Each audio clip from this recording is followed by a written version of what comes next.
Hola, bienvenidos al ciclo de entrevistas de Minergy. Hoy contamos con la presencia de Marcelo Álvarez, presidente de la Cámara Argentina de Empresas de Energías Renovables. Bienvenido, Marcelo. Muchas gracias por la invitación.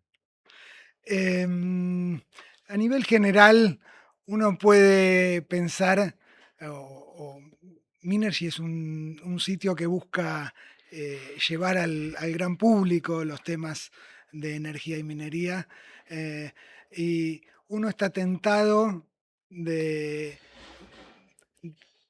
desmentir o no que las energías renovables sean una moda o sean una conveniencia, eh, o que el negocio termine siendo que es lo mejor que puede pasar o simplemente es un capricho ecologista. ¿Cómo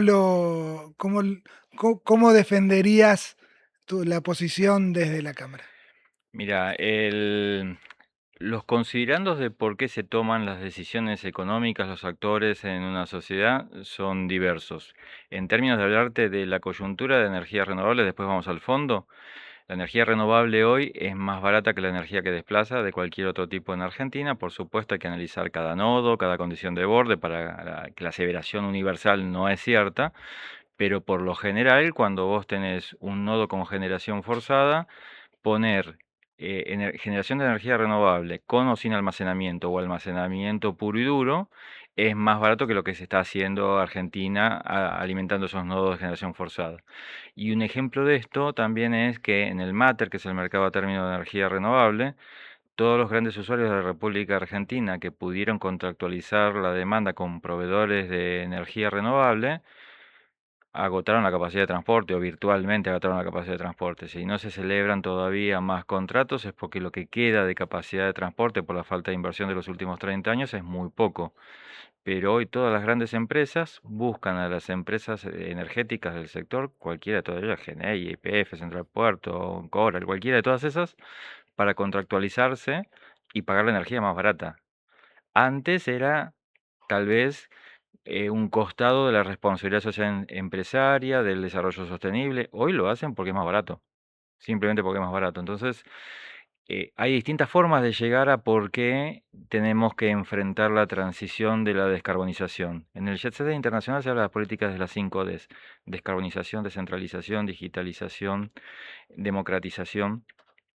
Y me debo haber olvidado una de las D, porque siempre me olvido de alguna. Yo a alguna le agrego la sexta, que es demagogia, ¿no? Porque hay que ver cómo se implementa eso.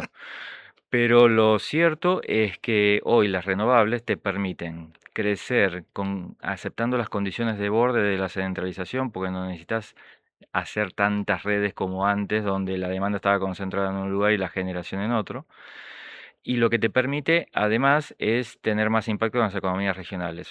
Nosotros publicamos hace un par de semanas 2 estudios que hicimos con mercados energéticos, que lo que muestra es que la generación distribuida, tanto a escala industrial como residencial como comercial, le permite a los actores amortizar la inversión entre 4 y 6 años, dependiendo de la provincia en la que estén y los recursos que tengan y el tamaño del proyecto, que hay financiamiento para eso, bancario, en pesos en Argentina, y que es negocio. Antes, cuando vos querías hacer un proyecto de generación distribuida en Argentina, y cuando digo antes, estoy hablando cuando había mucho subsidio en la tarifa y los costos eran más caros en dólares, tenían amortización en el área metropolitana de Buenos Aires de más de 20 años, y hoy tenés entre 4 y 5. Y cuando digo amortización en 4 y 5, vos seguís generando energía eléctrica y mitigás lo que tomás de Denor, de Sur o de la distribuidora que tengas, y es negocio. O sea, en general, todas las transformaciones alrededor del mundo que se hicieron con la electrificación y con la generación renovable distribuida o concentrada, utility scale o de un par de kilos para una casa residencial, se hicieron y crecieron exponencialmente cuando se convirtieron en negocio para el actor económico. La responsabilidad ecológica o el desarrollo sostenible, me encantaría que fuera distinto y que sea un driver mayor, pero la verdad es que en general es un factor muy chico de la demanda. La demanda hoy de renovables en Argentina es porque es más barata. Bien. ¿Y qué tanto se tiene que adecuar el sistema? Eh, digo, se habla mucho ahora de las baterías BESS, o sea, depende de emprendimientos donde genero, almaceno, Ujú. o el sistema tiene que tener una transición para que genere todo directamente. Mira, ahí tenés dos escalas diferentes donde la respuesta es diferente. Te empiezo primero por el sistema, por el MEM, por el mercado eléctrico mayorista. Camesa dio dos pasos en la dirección correcta, no por buenos motivos, pero los dio en la dirección correcta. Cuando digo no por buenos motivos es, armó dos licitaciones, Alma GBA y Alma Sadi. Alma GBA fue para el área metropolitana de Buenos Aires el año pasado y Alma Sadi se abrieron los sobres hace un par de semanas con precios muy bajos, mucho más bajos todavía Almasadi, que fue la de este año, que respecto al Alma GBA, y recibió 8 veces en ofertas lo que había salido a buscar. Licitó 1 giga y recibió 8 gigas de ofertas. Y el objetivo de Camesa es equilibrar en el SADI, el Sistema Argentino de Interconexión, los nodos de generación forzada, bajando el costo que tiene el peak shaving ahí. Y en el caso del área metropolitana de Buenos Aires, la falta de inversión de los últimos 30 años, digo un número arbitrario, no es para uno o dos gobiernos, son de muchos. Para que nadie se enoje, Sí, sí, para que no se sienta afectado Juan o Pedro, ¿no? De muchos que no invirtieron por distintas razones, para que algunas. nadie se enoje público y privado también. Exactamente. No, y además hay distintas razones, algunas que tienen que ver de mercado, otras tienen que ver de financiamiento, otras tienen que ver de no tomar decisiones a tiempo, pero no importa. El hecho El objetivo hoy es objetivo en el AMBA que entonces, faltó 30 años de inversión y que las baterías que Camesa las carga y las descarga, lo que hacemos los proveedores es poner la batería a disposición para que Camesa las utilice a discreción, le va a permitir mitigar los cortes ante los picos o de verano o de demanda industrial, si es que tenemos la suerte de que se recupere, a un sistema que está colapsado por la falta de inversión. Entonces, las renovables demandan más almacenamiento para poder gestionar la oferta. No, no siempre la demanda está en fase o con la generación solar diaria o con los vientos, ¿sí?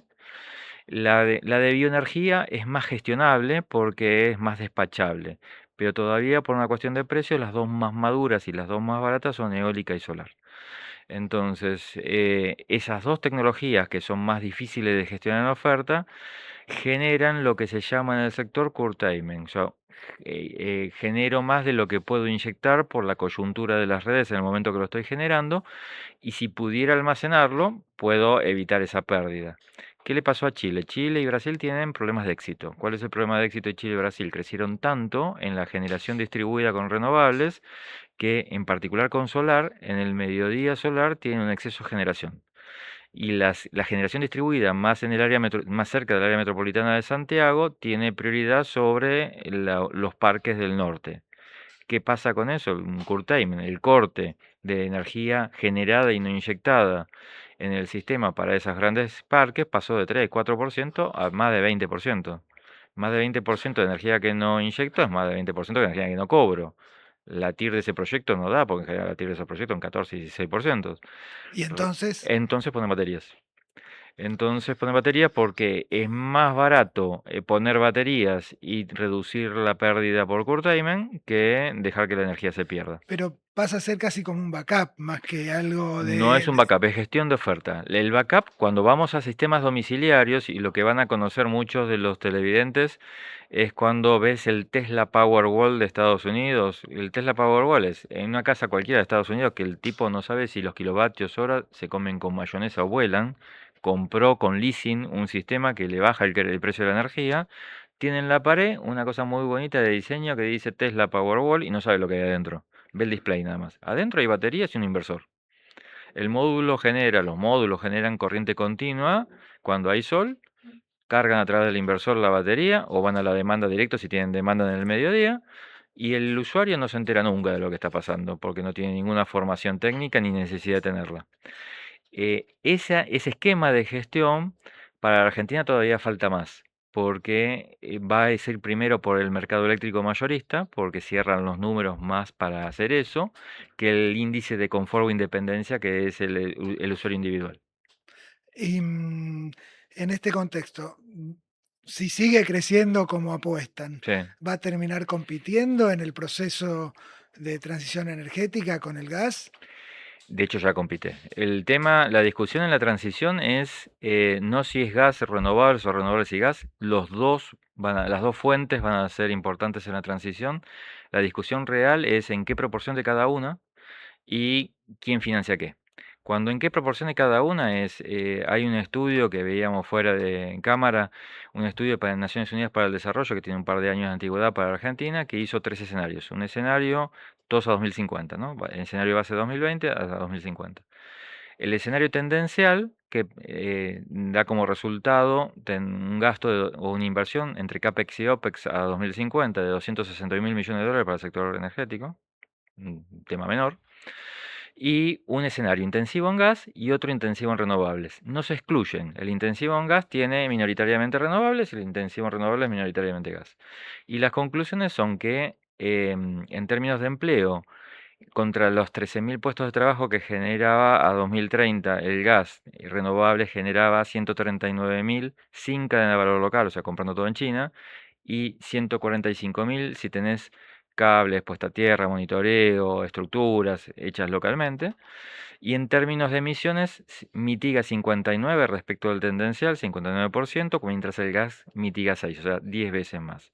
Y la última y la más importante de todo, ahorra el doble. 31.000 millones de dólares entre CAPEX y OPEX contra 14.000 del gas. Es la solución del planetaria. La pregunta que con cierta ironía noto que es que si eso es cierto, ¿por qué no vamos más rápido? Y ese estudio, para que sea cierto, la tasa de interés tiene que ser la tasa de América Latina. Y Argentina, si bien su riesgo país está mejorando, todavía está lejos de tener algo estable y estamos entre 2 y 3 veces con la tasa respecto de Chile o de Brasil. Si tenemos esa tasa, podemos ir más rápido. Y con esto que te estoy diciendo, lo que te dije al principio, ¿no? Renovables hoy ya es más barato.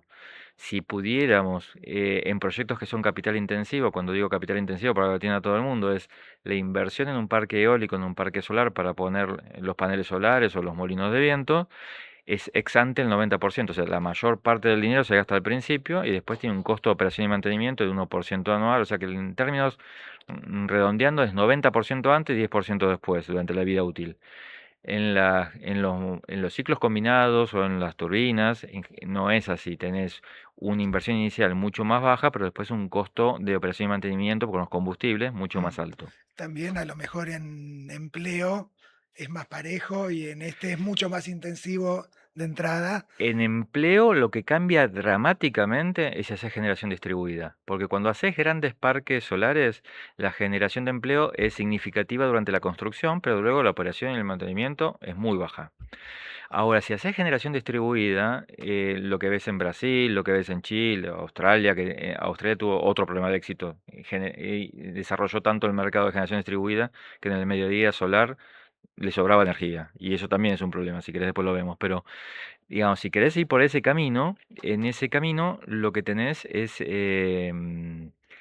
una capacidad de generación de renovable distribuida que es bastante más barato que lo que desplaza. Entonces, em, hay una oportunidad de rentabilidad para Argentina. Argentina, si consigue financiamiento, lo que debiera hacer es tener un marco regulatorio sin pedirle al Estado Nacional que ponga un centavo, ¿eh? Tener un marco regulatorio que le permita captar financiamiento climático a tasa subsidiada para que lo que Europa hizo poniendo dinero por el diferencial del megavatio hora, cuando Europa lo hizo a principios de este siglo, el megavatio hora solar era mucho más caro que el megavatio hora fósil.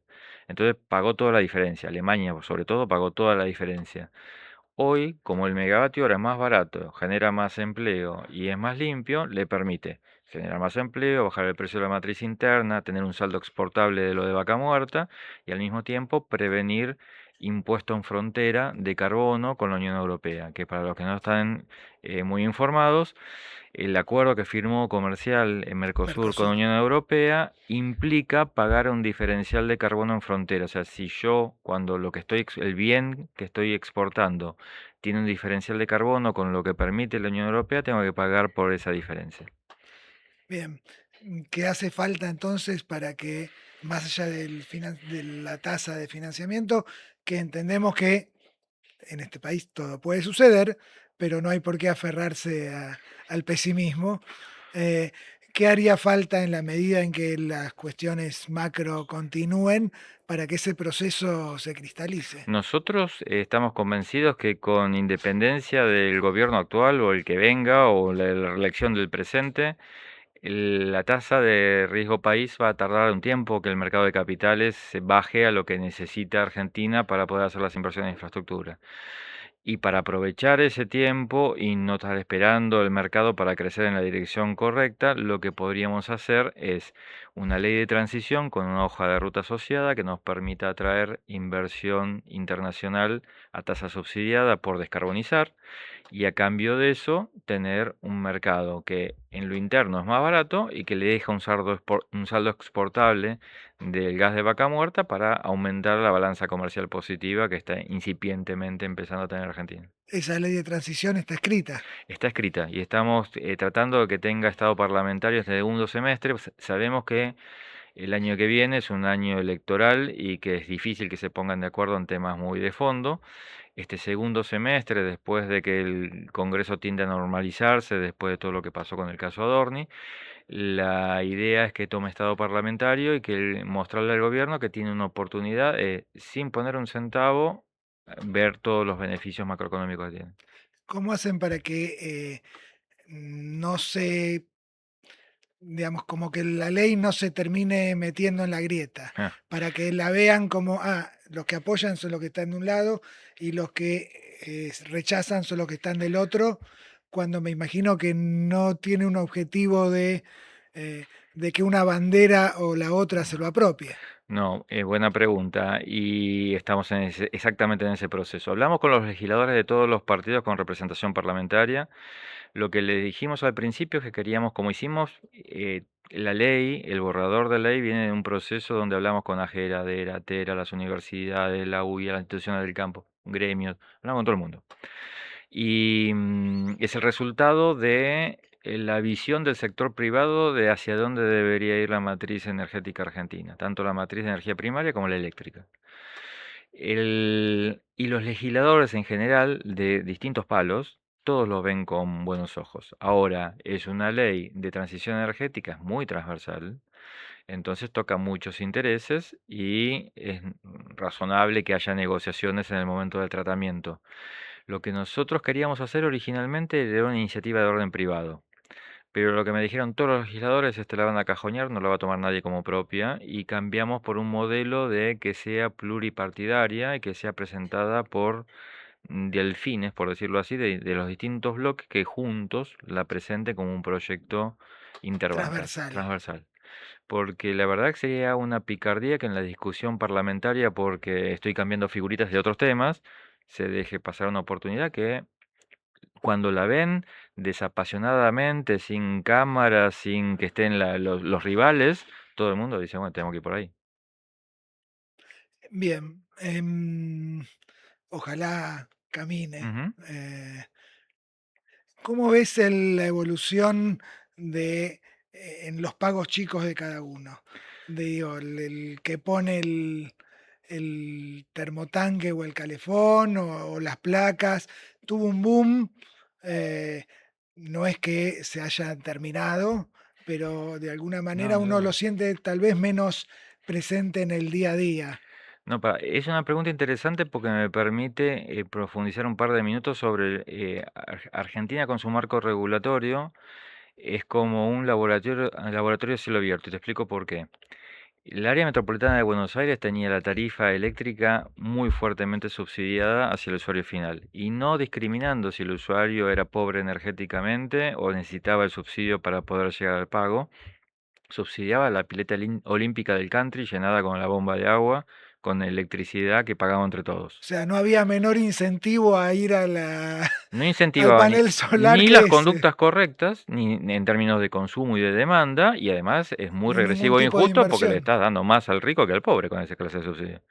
Entonces, eso que en una parte del gobierno peronista habían hablado de sintonía fina y ir a ajustar eso, no supieron, no quisieron, no pudieron, no lo sé.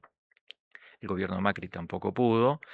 Este gobierno, generando un costo social muy fuerte en términos de, es difícil que no se ajuste el resto de la economía y se ajuste mucho eso porque se lleva mucha parte de tus ingresos, pero visto desde el sector energético, al salir buena parte de los subsidios de tarifa, no todos, lo que genera es que la inversión se haga viable inmediatamente. Y lo que te cuento es por qué era un laboratorio de cielo abierto. Córdoba tenía eh, La energía mucho más cara. como para que no nos odien a los porteños. Tenía la energía casi el triple del precio en EPEC de lo que se pagaba en el área metropolitana de Buenos Aires. Tenía Bancor con una línea de crédito en pesos y tenía una posibilidad asociativa de que los distintos particulares se pudieran asociar en un pool y en vez de venderle la energía excedente a precio mayorista a la distribuidora, compartirla entre ellos. Eh, Milagrosamente lograron mayor bueno, capilaridad, digamos. eso hizo que el 50% de la demanda nacional se concentrara en Córdoba, de la generación distribuida. O sea que tenés financiamiento, tenés tarifas razonables y tenés posibilidad de asociarte y la demanda se dispara. Entonces, la pregunta es, ¿los cordobeses eran todos ecologistas y por eso se fueron a gobernar? No. Tuvieron autoridades que la vieron y decidieron que económicamente les convenía por las condiciones de borde que tenían y el precio de la energía que tenían. Ahora que el precio de la energía en el AMBA está subiendo, todavía no es el de Córdoba, pero está subiendo, a los actores económicos que tienen capacidad bancable, que pueden tomar un crédito en el Banco Provincia, porque el Banco Provincia tiene crédito y hay muchos bancos privados que tienen créditos, que tienen créditos a tasa negativa respecto de la inflación. O sea que es un Un negocio para el que lo negocio. toma y le permite hacer una inversión dependiendo la casa que tenga, sea para agua caliente o sea para electricidad solar, que sea amortizable. Amortizable en 4 o 5 años, ¿eh? La vida útil de los sistemas es de más de 25 años y lo amortiza en 4 o en 5. O sea, lo que quiere decir es que tiene para 20 años de generación de rentabilidad. ¿Cómo ves? eh, Uno no lo piensa, pero me imagino que en tu cabeza estará, que va a ser la realidad energética de la Argentina como la soñás de acá a 10 años. Yo creo que va a tener fuerte desarrollo un perfil exportador de Argentina con proyectos de gran escala de hidrógeno verde. Argentina ahí tiene una oportunidad fuerte. Y el desarrollar proyectos que son de 2 o 3 gigas de tamaño llevan entre 8 y 10 años, entre los permisos, las licencias, el financiamiento, la compra o la reserva de los terrenos, el proyecto de cómo se va a usar el agua. Y es igual que la minería, tiene que ser responsable del uso del agua, no se puede hacer un proyecto de hidrógeno verde en cualquier lado.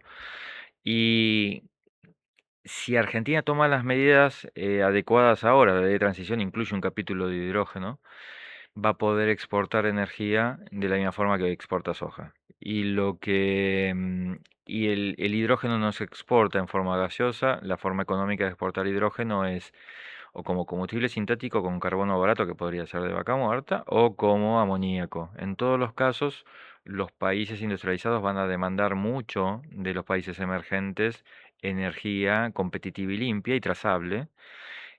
Aquí es donde tenemos que tomar decisiones donde la moda no está en términos de la descarbonización, porque el periodo Trump global está llevando las cosas hacia otro lado, pero los proyectos son de largo plazo, los proyectos son de 10 años y la moda Trump va a pasar, más temprano o más tarde va a pasar y el problema de las emisiones sigue ahí presente. Entonces todos los proyectos o de minería, que se proyectan todos con renovables, o de hidrógeno, serán todos verdes porque si no no van a tener mercado internacional. O sea, puedo tener hidrógeno barato, pero no trazable en términos de emisiones y no lo voy a poder vender a Europa o a cualquier off-taker. Entonces, el resumen de lo que yo veo es una matriz energética interna más eficiente, más descarbonizada, más barata, más descentralizada, con un rol más importante de las provincias. Y lo que veo es que nos va a llevar, hoy hay un plan de desarrollo de infraestructura eléctrica para el transporte. Va a salir la licitación de AMBA 1 dentro de 1 o 2 meses. Digo, cuando digo esto, yo lo vengo escuchando hace un año eso, pero bueno, espero que salga dentro de 1 o 2 meses. Y hay, hay otros 15 tramos pautados en el plan de infraestructura.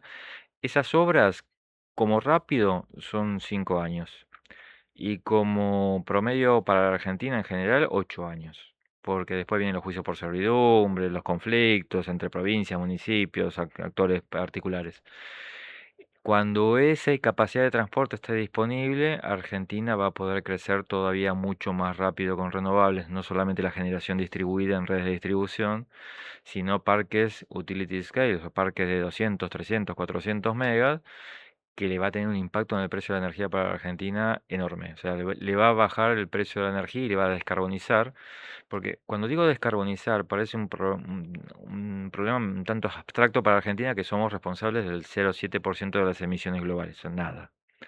Ahora, cuando vas a las emisiones per cápita, Argentina está muy por arriba del promedio de América Latina, que son nuestros competidores por los mercados de las cosas que producimos. Entonces, si nosotros no bajamos el nivel de carbono de nuestras emisiones, vamos a tener barreras para arancelarias o comerciales para poder entrar en algunos mercados. Y la gente lo ve como si fuera el día después de mañana, la peli, ¿viste? Como algo que va a pasar en el futuro, apocalíptico. No, es algo que le va a generar un sobrecosto a nuestra economía a la vuelta de la esquina. No es solo Europa. No. No, y la verdad es, cuando yo soy un fósil, ¿no? Tengo 61 años, hace 42 que trabajo en energía solar, es lo único que hice en toda mi vida. Cuando entré a trabajar en energía solar, mi driver fue colaborar y ser parte de un mundo mejor, más limpio, más sostenible. Ahora, sigue siendo mi driver, pero como decía hace unos minutos, para la economía en general, el driver es más barato, me genera más empleo y me genera todos beneficios de externalidades indirectas que son mejores para las economías regionales. Eso es lo que hace que, no solamente en Argentina, en el resto del mundo, las renovables se estén tomando el rol que toman. El último año, más del 75% de toda la nueva capacidad global fue renovable. O sea que más allá de la etapa Trump y el discurso de Drill Baby Drill, hay una tendencia que para mí, por suerte, ya no es capacidad de ser frenada y los actores económicos importantes alrededor del mundo, no solamente en Argentina, ya son parte de ese proceso de diversificar y descarbonizar. Con un plus, como decís, que aparte es mejor negocio, con lo cual eh, la oposición en buena medida estaba por ese lado. Y para el sector minero que la minería responsable es indispensable, de algún lado tienen que salir todos los metales necesarios para el proceso, obviamente responsablemente. La experiencia canadiense, la experiencia australiana, en términos de la chilena propia, en términos de minería responsable, genera un nicho para renovables, sea en sistemas off-grid directamente para la minera, sea en sistemas híbridos o sea en sistemas on-grid, dependiendo del tamaño de la minera, donde Sí, esté, que hace que, que ese proceso minero sea posible. O sea, si no tiene energía renovable, la mayor parte del financiamiento internacional para las mineras no está, porque no va a ser trazable su producto para ser vendido. La minería es un proyecto de por lo menos 20 años. Cuando pase la moda Trump, cuántos, 2, 4, 5, lo que sea que lleve, vamos a volver a medir eso y va a volver a haber financiamiento segmentado. Y eso va a ser un hecho porque si no, no la contamos, ¿eh? O sea, el proceso al final es qué estamos haciendo con el mundo que habitamos. O sea, si nosotros nos pasamos de las metas de París de 1,5, estamos en terreno desconocido con una serie de fenómenos atmosféricos que no sabemos hacia dónde se disparan. Si bueno, tenemos suerte, salimos vivos, si no tenemos suerte, no. Y es ridículo jugar así con el plan. eh, me abrís un mundo Ah, que vamos a tener que charlar en otra conversación. Te agradecemos un montón por la clase, ujú. por llamarlo de alguna manera, porque nos sirve a nosotros y le sirve a todos eh, en función de discusiones que se van a dar indefectiblemente en los próximos años, pero que todavía tenemos poco internalizada, o todavía miramos como bicho raro al que tiene todas esas carpetas metidas en la cabeza y es imposible cargarlas todas de un saque. Evidentemente, son procesos y habrá que Y transitarlos. es importante, yo te comentaba fuera de cámara que en algún momento hice una charla TED, para mí el problema de la energía es un problema de la sociedad civil que tiene que, obviamente no va a ser experta la sociedad civil porque no hace falta ni lo puede hacer, pero sí tiene que entender la discusión política detrás, de quién financia qué y por qué se va hacia una matriz y no hacia otra. Porque son decisiones que van a afectar su vida en forma drástica, Directa. directa. Entonces, no tiene que ser un tema que pasa desapercibido. En la última elección Biden-Trump, bueno, Biden al principio y después la candidata que lo sucedió, fue un tema central. por la generación de empleo, por las emisiones, por los costos relacionados con la economía.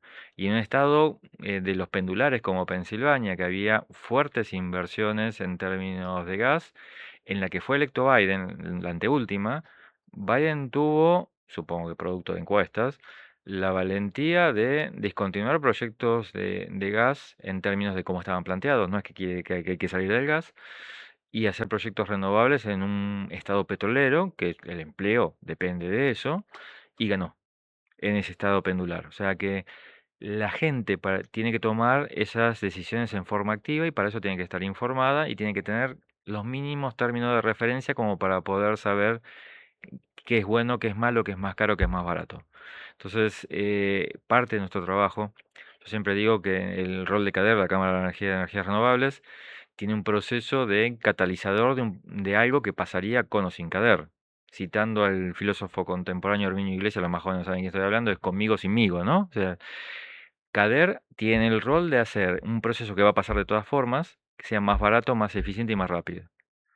Es eso lo único que agrega CADER. El proceso de descarbonización y de adopción de renovables va a pasar con o sin CADER.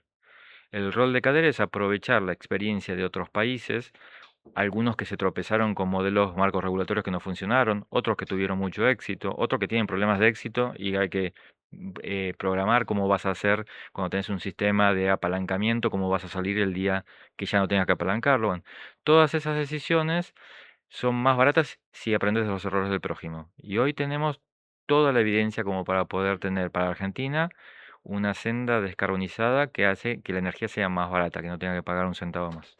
Marcelo, muchísimas gracias. Nos comprometemos a querer saber más del tema y Muchas gracias. aprovechar tu entusiasmo. Muchas gracias. A ustedes, hasta la próxima y muchas gracias también.